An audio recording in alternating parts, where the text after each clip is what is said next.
Dancers with ADHD can experience a plethora of challenges in the studio. I'm Rachel Fine, registered dietitian nutritionist and founder of To The Point Nutrition. A dancer's performance is a direct result of hard work and motivation. So where does food fit into this? There's a lot of myths and a ton of antiquated ideals, and I'm here to dispel those. Hi, I'm Rachel Fine. I'm a registered dietitian nutritionist helping dancers just like you learn how to fuel their bodies despite navigating some obstacles. And today we're going to talk about how to navigate dance with ADHD. Attention deficit hyperactivity disorder is a neurodevelopmental disorder, a form of neurodivergence characterized by a shift in how the brain thinks and processes information. People with attention deficit hyperactive disorder, also known as ADHD, often experience patterns of inattention, hyperactivity, and impulsivity that can seriously interfere with their ability to move through the day. According to the National Institute of Mental Health, dancers with ADHD might struggle with maintaining the focus that's needed in class, missing entire meals and snacks due to a lack of focus in the kitchen, becoming easily distracted when trying to learn, forgetting to pack snacks, especially for those long, busy dance days, difficulties with retaining choreography and even picking up combinations, a lot of fidgeting in class, feelings of restlessness, challenges with self-control, the need for immediate gratification, and also overthinking, or what can feel like obsessive thoughts about food and meal times. There's also the potential for a fixation on certain foods that can cause limitations in a dancer's fuel plan. Here's where things get challenging. Many generalized nutrition interventions might not be accessible for dancers with ADHD. There are several personality traits that can make it challenging for dancers to get in a variety of foods.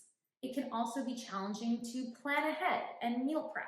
A few more common obstacles to a dancer's ability to fuel include forgetfulness, specifically around whether or not you've gotten in a meal or a snack during the day. There could be a diminishment of hunger cues, which further impedes on that ability to remember whether or not you've eaten.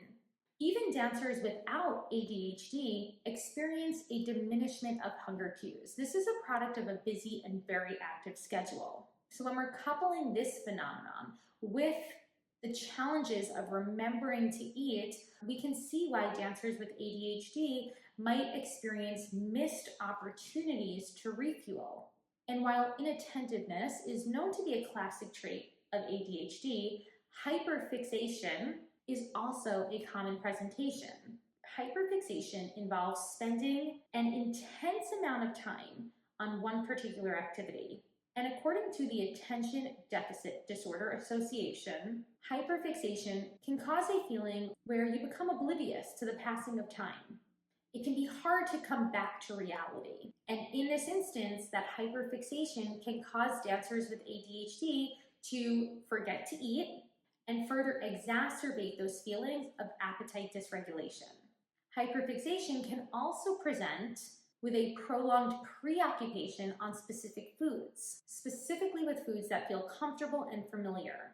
Now, there's nothing inherently wrong with wanting to eat foods you like and foods that are familiar and comfortable to you, but if it means that you're avoiding a large number of foods in fear of mealtime or food disappointment, then you could risk experiencing what we call food jags, and even limitations in the amount of calories and variety of foods you're getting in a day. There's also the presence of hypersensitivity and sensory overload.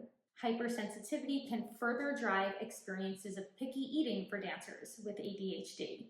And on one end, extreme food aversions can further limit a dancer's ability to get in a variety of foods. There can be challenges with mixing foods, with foods touching each other, contributing to an overall limited meal plan. Another experience for dancers with ADHD is the need for immediate gratification and stimulation. Dopamine is a neurotransmitter that plays a role in how we perceive gratification or reward. Under normal circumstances, a surge in dopamine occurs at the onset of a pleasurable experience, like listening to music, laughing, and eating your favorite foods. There are speculations of dopamine deficiency for those with ADHD, and this could maybe explain that fixation on wanting to eat pleasurable foods. For example, if you're comparing the experience of eating one large meal to many different smaller snacks, it could be more preferred to want that constant novel experience of the smaller snacks. Disorganization is another common trait that could make meal planning and meal prep quite difficult. So what can dancers with ADHD focus on when it comes to ensuring nutritional adequacy?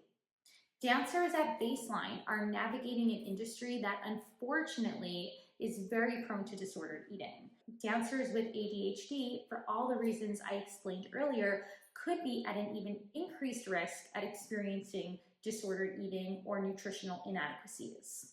And working with a board-certified dietitian is encouraged, especially because I've seen many diety tips out there for nutritional interventions surrounding ADHD. This can worsen clean eating and also exacerbate that fixation that many dancers might experience around food. So instead, let's walk through a few helpful strategies, with the first being creating a nourishment calendar. I know it sounds a little strange, but whether or not you have ADHD, I want you to understand that nourishment comes in a variety of different forms. Food, rest, mindfulness, and joy are all examples of how we can aim for nourishment as part of the healthy dancer.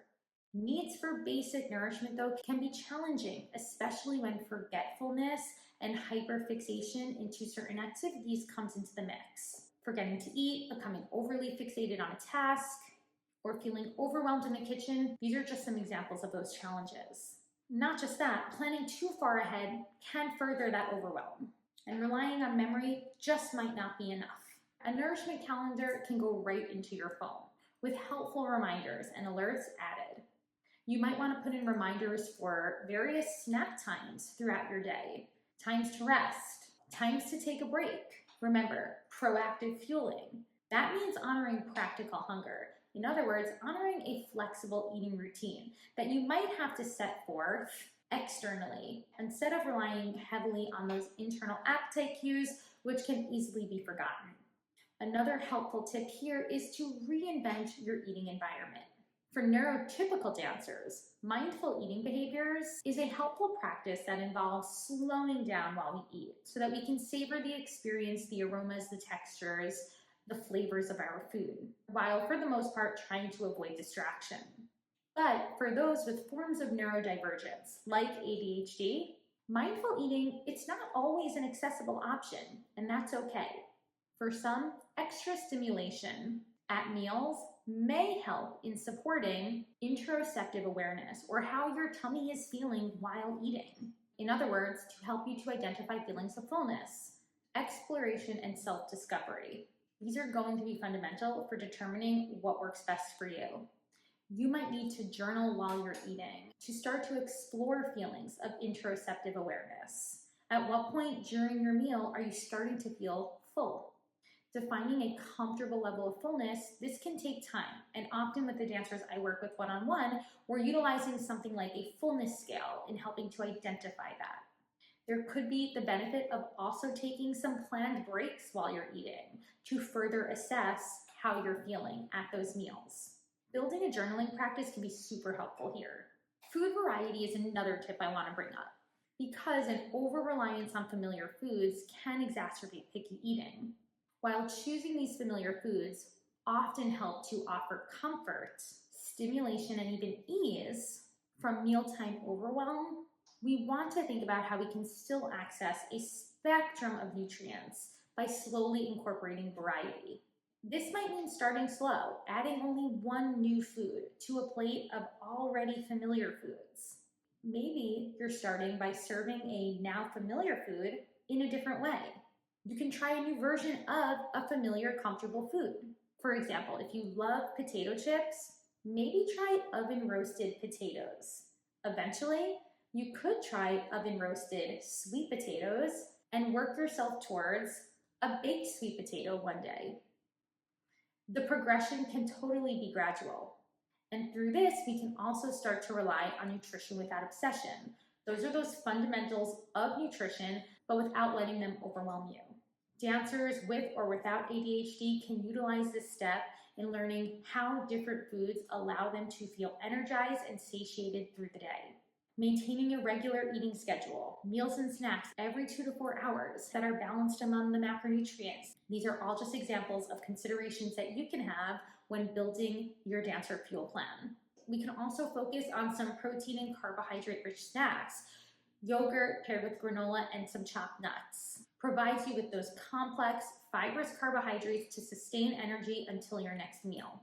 And most importantly, I want you to consider leaning into additional resources. Working with professionals, a registered dietitian nutritionist like myself can help you with practical solutions for meal planning in a way that does not feel overwhelming. Most importantly, realize that neurodivergence does add some unique challenges for dancers. And dancers with ADHD can be susceptible to feelings of shame and guilt, especially when unrealistic meal planning or nutrition recommendations are set forth. As an example, commonly eating past the point of comfortable fullness. It's not a result of failed willpower, but rather it could be the result of needing to make up for a calorie deficit earlier on in the day, similar to patterns like grazing throughout your day, which for those with ADHD might feel more comforting and more rewarding. We can work together to formulate a meal plan that is leaving you feeling more energized and more regulated between your meals and snacks. If at any time the work feels overwhelming, you're more than welcome to reach out. There's also the Attention Deficit Disorder Association. They have wonderful resources, and I'm going to share some links in the show notes, in addition to a link to a blog post that will dive into all of these topics much more deeply. If you have any questions, don't ever hesitate to reach out. I'm here to support you. I'm here to support you through any obstacles that come up in building your dancer fuel plan. Until next time, I'll talk to you soon.